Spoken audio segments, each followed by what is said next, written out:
Good afternoon, good afternoon, good afternoon again, everyone. Welcome to another episode of Spilling Tea. I'm your host, Tiffany Daniels. We're going back to that horrible world known as the JRC. But before we do the usual disclaimers, pardon me, if you are unfamiliar with the Stop the Shocks campaign or the campaign against the troubled teen industry, you're going to find all the pertinent links right there in the description box. Please, in particular, take note of the article written by NeuroClastic, a small non-for-profit started by autistics for autistics. In it, they interviewed over 800 ABA professionals in regards to the JRC's so-called Behavior Modification Program. The Judge Rotenberg Educational Center doesn't want you to read that article so much. They threatened NeuroClastic with a defamation lawsuit if they did not remove it from the website. NeuroClastic refused, so you know the drill. Please read the article, share on all your social media.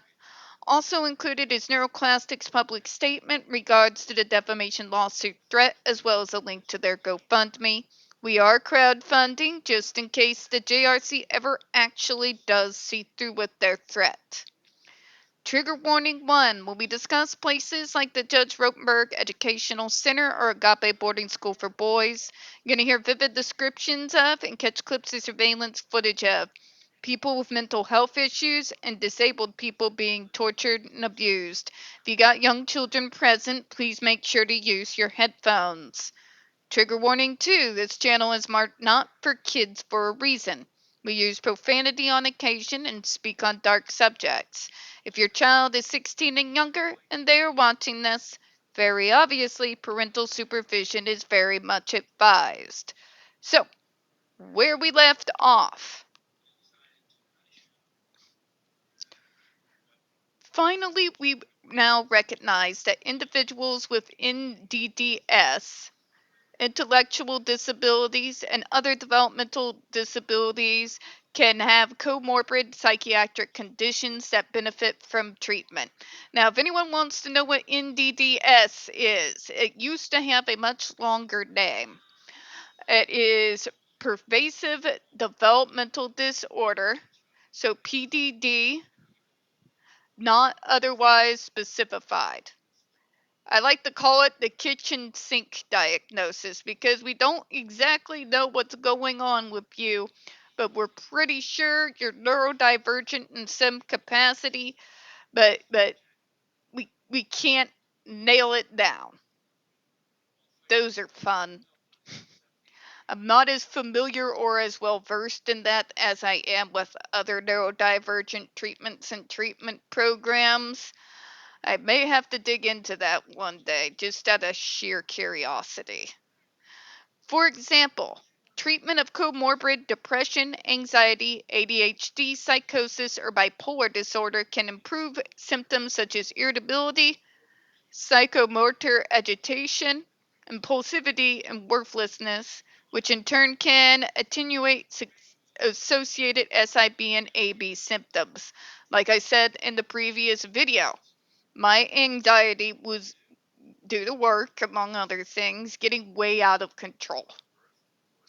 That anxiety was then feeding into the autism. So, because that anxiety was not being properly dealt with, it fed into giving me the not so fun behaviors of me being autistic come out to haunt me.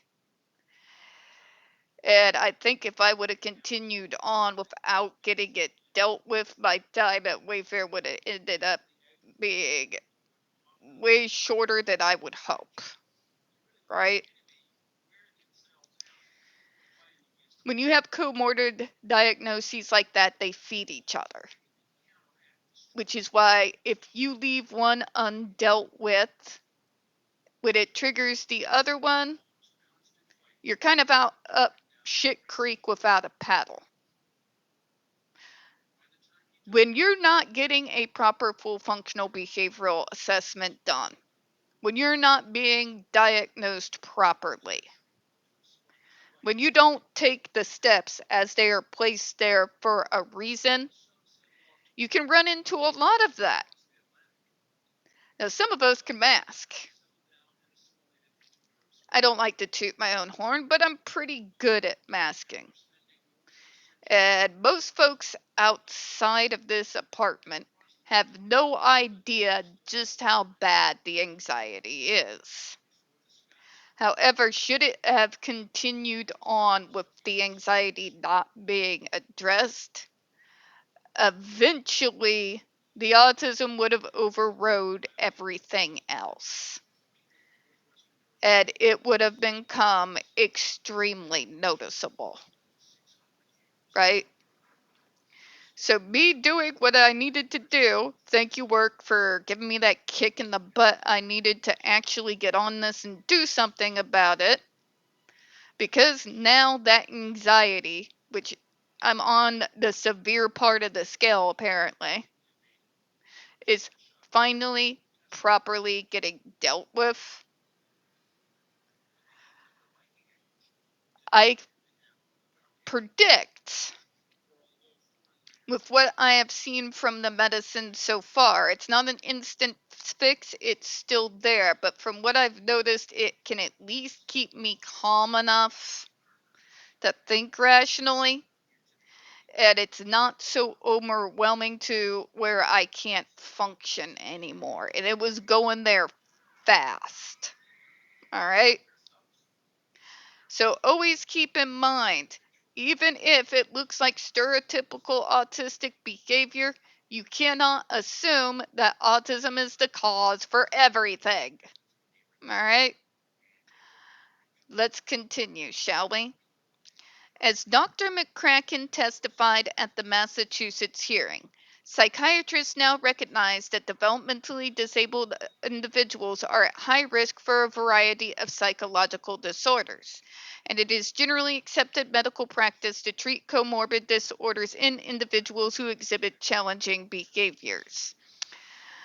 In other words, I have yet to meet a fellow neurodivergent who has not had some form of trauma, whether through school, work, home life, medical programs, residential programs like the JRC. More than just a few of us have PTSD. Okay? As I've told you before, that PTSD, when triggered, will feed the autism. I get a flashback, I know for a fact there's going to be a meltdown. I know there is literally nothing I can do to stop it. I know this because I'm gonna be 40 this year, and it has yet to do anything else, even when properly treated and properly medicated. All right? Knowing this, knowing what those comorbid conditions are, and treating them, well, you're dealing with the root cause of the issue, aren't you? So, when that's done, you are obviously going to see a major reduction behaviors. They're not going to go away entirely, but you're going to see a massive reduction in those types of behaviors because the underlying cause is being treated properly. So that means I don't need to be on a human shock collar to stop your behaviors any more than I need to have my brother here live rent free for the job of punching me in the face every time the behaviors look like they're about to come out of control. I dealt with the underlying issue. When you do that, you're going to see automatic improvement. No adversive methods, whether the psychiatric mindfuckery that is ABA or anything else like physical, like the JRC does, needed. All right, I know it's short, folks, but we're going to go ahead and close out on that. We don't get very many views on this channel, and the few we do tend to get removed from time to time. So, folks, you know the drill. Please don't forget to hit the like button, hit subscribe, and please don't forget to hit those comments.